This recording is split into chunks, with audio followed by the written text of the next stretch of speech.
Dryf die groot plaaslike graanoes steeds ons pryse of gaan internasionale faktore weer nou pryse opstoot? Alles hang af van hoe lank die oorlog ook aanhou. Ons kyk na hierdie en meer in hierdie week se John Deere Graan Markoorsit met trots aan jou gebring deur John Deere en Zematic Irrigation Systems.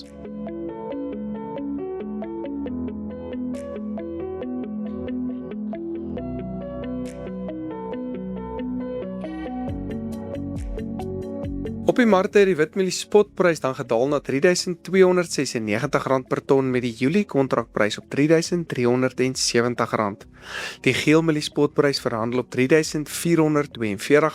met die Julie kontrakprys op R3.515.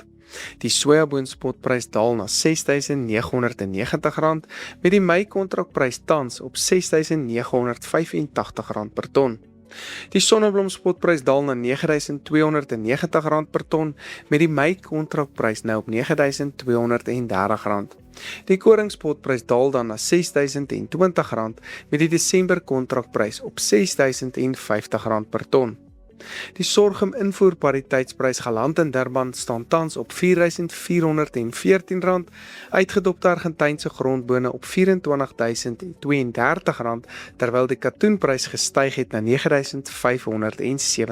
per ton. As jy ons reeds volg op YouTube of op Facebook, baie dankie. Jy maak hierdie werk vir ons moontlik. Maar as jy ons nog nie volg nie, maak asseblief gou seker dat jy wel doen. Dit kos jou absoluut niks nie, maar dit help ons om week na week hierdie onafhanklike landbouanalise en markinsigte met jou te deel. So, baie dankie vir jou ondersteuning. Daar is 'n paar dinge waarna ons nou mooi moet kyk wat graanpryse vorentoe kan beïnvloed. Wat tans wel vir ons verligting bring is die hoër Chicago pryse en 'n swakker wisselkoers. Dit word grootliks gedryf natuurlik deur die oorlog en die onsekerheid wat dit nou in die wêreld veroorsaak. Oliepryse wat hierdie week dan weer bo $100 per vat verhandel, spoel nou ook oor na die graanmarkte en ondersteun dan veral jou mielie, soja en koringpryse. Daar is twee hoofredes waarom die markte tans nou hoër verhandel. Eerstens word grane toenemend gebruik in die vervaardiging van biobrandstof en trek dit dus direkte voordeel wanneer oliepryse dan ook styg. Tweedens, kyk fondse voortdurend na waar die volgende groot prysbeweging kan wees. Grane wat tans relatief goedkoop in die wêreldmarkte of tussen ander bronne natuurlik is, tesame met die moontlikheid van skerp prysstygings indien die oorlog verder sou eskaleer, kan beteken dat meer geld weer na die landboukommoditeitsmarkte begin terugvloei. Dit kan op sy beurt verdere ondersteuning aan die markte gee. Dit is beslis 'n moontlikheid indien die konflik dan verder vererger. Daar was dan oor die naweek aggressiewe aankope deur die fondse gewees.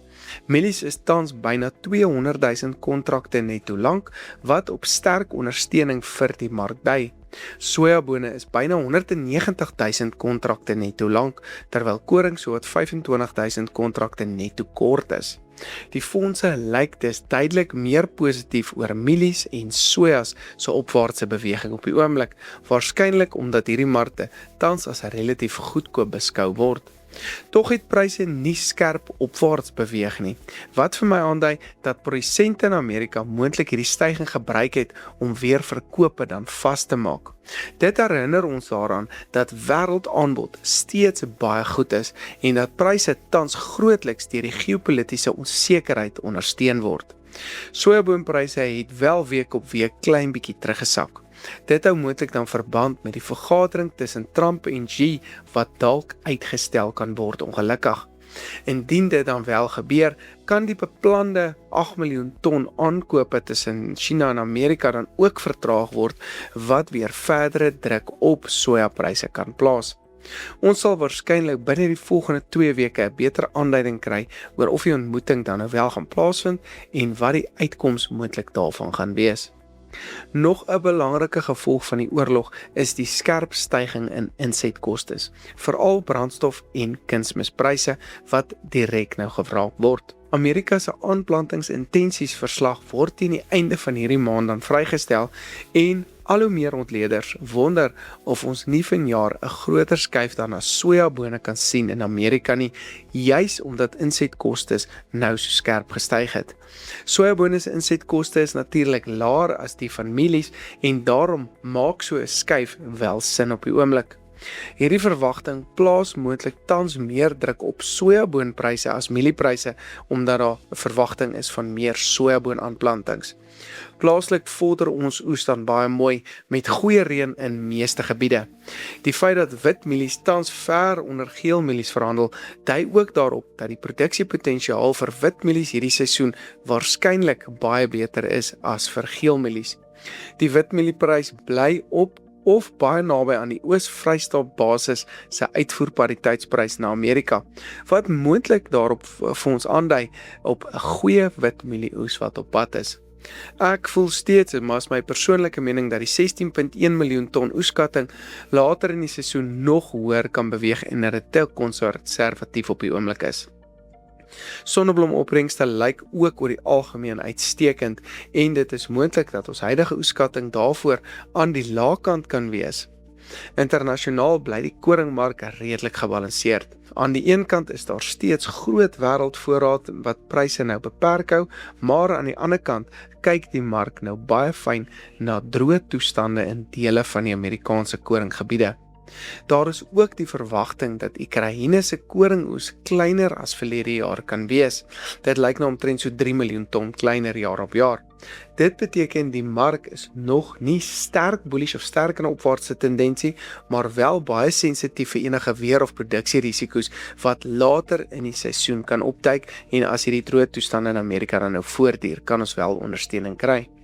Opsommend bly die oorlog tans 'n baie belangrike prysdrywer en die duur en intensiteit opsommend bly die oorlog tans dan 'n baie belangrike prysdrywer in die graanmarkte en die duur en intensiteit daarvan gaan 'n groot invloed hê op hoe pryse dan vorentoe beweeg. Internasionaal is die groot vraag nou hoeveel mielies Amerika hierdie jaar gaan aanplant wanneer die USDA se aanplantingsverslag teen die einde van die maand uitkom.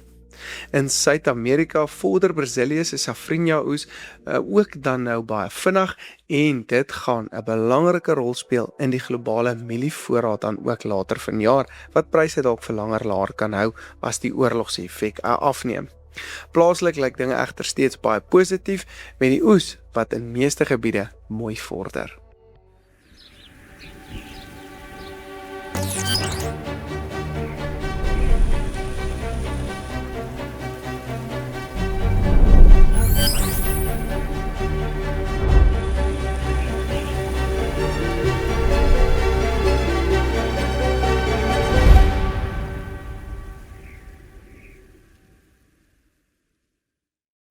Hierdie week se John Deere graanoorsig word met trots moontlik gemaak deur John Deere en Sematic Irrigation Systems.